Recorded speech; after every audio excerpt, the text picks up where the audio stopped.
Good morning students. इस session में हम आपका साइंस का चैप्टर 4 स्टार्ट करने वाले हैं, जिसका नाम है sorting materials into groups. Sorting का मतलब होता है छांटना। तो जो मटेरियल्स होते हैं, मटेरियल्स मतलब उसमें सब कुछ आ जाता है। जो भी सुबह से लेकर शाम तक हम जितने मटेरियल्स यूज़ करते हैं वो सब कुछ मटेरियल्स में आ जाता है। मेटल्स हो गया, नॉन मेटल्स हो गया, प्लास्टिक की चीज़ें हो गई, सब मटेरियल्स में आ जाता है। तो सॉर्टिंग मटेरियल्स इनटू ग्रुप्स मतलब जितने भी मटेरियल्स हम यूज़ करते हैं उनको छांट देना ग्रुप्स में। वो हम इस चैप्टर में पढ़ेंगे कि हम कैसे इन्हें छांटते हैं, क्या क्लासिफिकेशन के बारे में पढ़ेंगे, क्लासिफिकेशन क्या होता है। तो आपके चैप्टर का नाम सॉर्टिंग मटेरियल्स इनटू ग्रुप्स है। आई होप आपको चैप्टर सॉर्टिंग का मतलब समझ आया हो। सबसे पहला टॉपिक है व्हाट इज़ क्लासिफिकेशन। क्लासिफिकेशन क्या होता है। आपने कभी भी देखा होगा आपके घरों पर सारी जगहों की एक अपनी अपनी प्लेस होती है, सब क्लासिफाई करके रखा होता है। जैसे खाने का सामान किचन में होता है, आपके पहनने के कपड़े जो होते हैं वो अलमीरा में होते हैं। तो सबकी अपनी अपनी जगह बनी होती है। तो उसी चीज़ को हम क्लासिफिकेशन बोलते हैं। Grouping similar things together is called classification. एक जैसी चीज़ को साथ में रखना, उसी को ही हम क्लासिफिकेशन बोलते हैं। क्लासिफिकेशन क्यों ज़रूरी है? क्योंकि क्लासिफिकेशन की वजह से हमें सिस्टमेटिक नॉलेज ऑफ थिंग्स हो जाती है।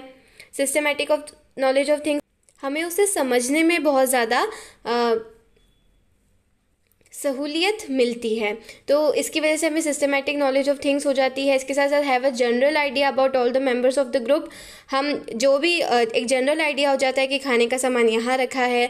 जो भी क्लीनिंग का सामान होता है, जैसे सोप्स होते हैं, डिटर्जेंट्स होते हैं, हमारे टॉयलेट साफ़ करने का, तो वो उनके लिए अपन उन्हें अलग रखते हैं। हमारे कपड़ों को हम अलग रखते हैं।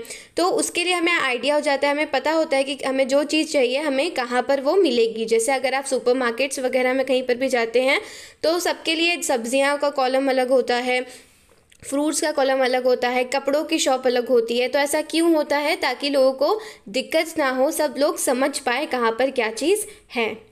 तो क्लासिफिकेशन मतलब क्या होता है कि जो सिमिलर चीज़ें दिखती है, जो सेम सेम चीज़ें दिखती है, हम उसको एक कैटेगरी दे देते हैं। उसी चीज़ को हम क्लासिफिकेशन बोलते हैं। अब क्वेश्चन आता है कि हम जो भी मटेरियल्स को क्लासिफाई करते हैं, डिफरेंट डिफरेंट कैटेगरीज देते हैं, तो वो किस बेसिस पे देते हैं, किस आधार पर हम उन्हें बांट सकते हैं। तो उस किस आधार पे बांट सकते हैं? उनकी प्रॉपर्टीज़ के अनुसार, कि किस किस की क्या क्या स्पेशलिटी है, उस चीज़ के आधार पर हम उन चीज़ों को उन भाग में बांट देते हैं। तो अब आपका नेक्स्ट टॉपिक है प्रॉपर्टीज़ ऑफ मटेरियल। हम किसके आधार पर बांटते हैं चीज़ों को? उनकी प्रॉपर्टीज़ के अनुसार बांटते हैं। तो अब ये प्रॉपर्टीज़ क्या होती है? तो प्रॉपर्टीज़ जो होती है वो 7 टाइप्स की होती है। Lustre, appearance, transparency, hardness, ductility, malleability, floating और सिंकिंग इन वाटर, सॉल्युबिलिटी। तो ये सब क्या होता है वो अभी हम देखते हैं। सबसे पहला है लस्टर। लस्टर क्या होता है? लस्टर अपीयरेंस मतलब देखने में कोई भी चीज़ कैसी होती है। लस्टर का मतलब होता है चमकदार। अगर कोई चमकदार है तो हम उसको अलग कैटेगरी में दे देते हैं, अगर कोई चमकदार नहीं है तो उसको एक अलग कैटेगरी में हम बांट देते हैं। You may notice that many things shine, example they have lustre. आपने देखा होगा बहुत सारी चीज़ें शाइन करती हैं। तो शाइन, जो भी चीज़ें शाइन करती है मतलब वो क्या है? लस्टर है। Materials that shine are called lustrous. जो भी मटेरियल्स जो है वो शाइन करते हैं उनको हम लस्टरियस बोलते हैं। And those which do not shine are non lustrous. And जोन से मटेरियल जो शाइन नहीं करते उनको हम क्या बोलते हैं? नॉन लस्टरियस मटेरियल बोलते हैं। All metallic substances, example materials use for making jewellery, utensils, cutleries, water taps, door handles and flower vases are lustrous. बहुत सारी चीज़ें हम सबसे ज़्यादा अच्छा एग्जाम्पल क्या होता है लस्टेरियस का? जो भी मेटल्स होते हैं, मेटल्स जो भी होते हैं हमारे घर पे, जितने भी बर्तन वगैरह होते हैं, स्टील के होते हैं, कॉपर के होते हैं, तांबे के होते हैं, ये सारे जो बर्तन होते हैं वो चमकते हैं।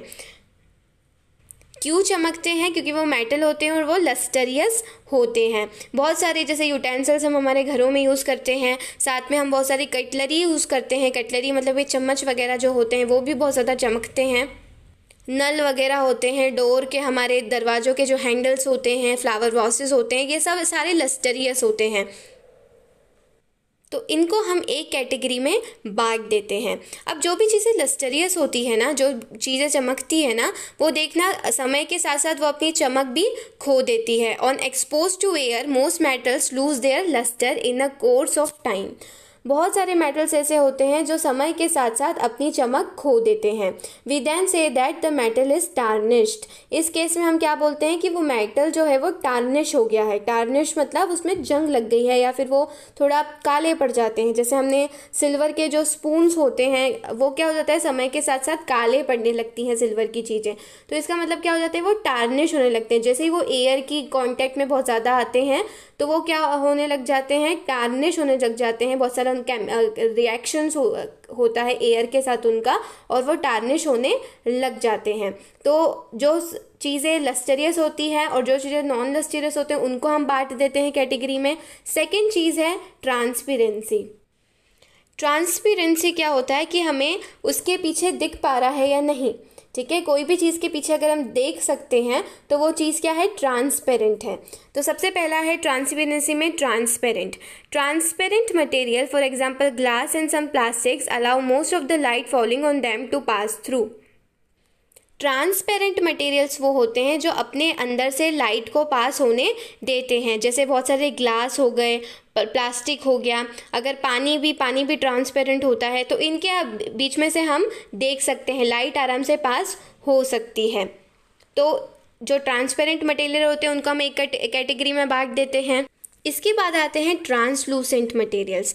ट्रांसलूसेंट मटेरियल कौन से होते हैं, for example frosted glass and oiled paper allow some of the light falling on them to pass through. Translucent material वो होते हैं जिनके बीच में से कुछ लाइट पास हो सकती है। एकदम क्लियर हमें नहीं दिखता है लेकिन थोड़ी थोड़ी लाइट पास हो जाती है। जैसे आप इसमें देख सकते हैं तो उसका हाथ दिख रहा है, हमें पूरे क्लियर तरीके से नहीं दिख रहा है लेकिन फिर भी हमें दिख रहा है, तो इसको हम ट्रांसलूसेंट मटेरियल बोलते हैं।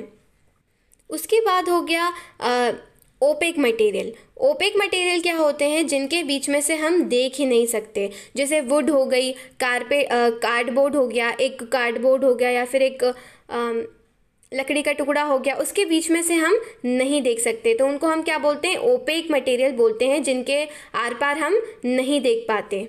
तो ट्रांसपेरेंसी के तीनों देख लिए हमने, ट्रांसपेरेंट, ओपेक और ट्रांसलूसेंट।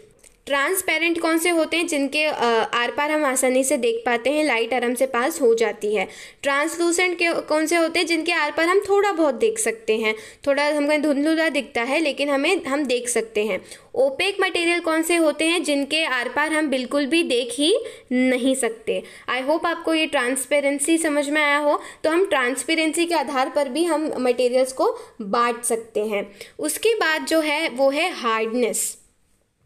हार्डनेस भी एक प्रॉपर्टी होता है मेटल की, तो वो हम हमारे नेक्स्ट सेशन में पढ़ेंगे। तब तक के लिए thank you and have a nice day.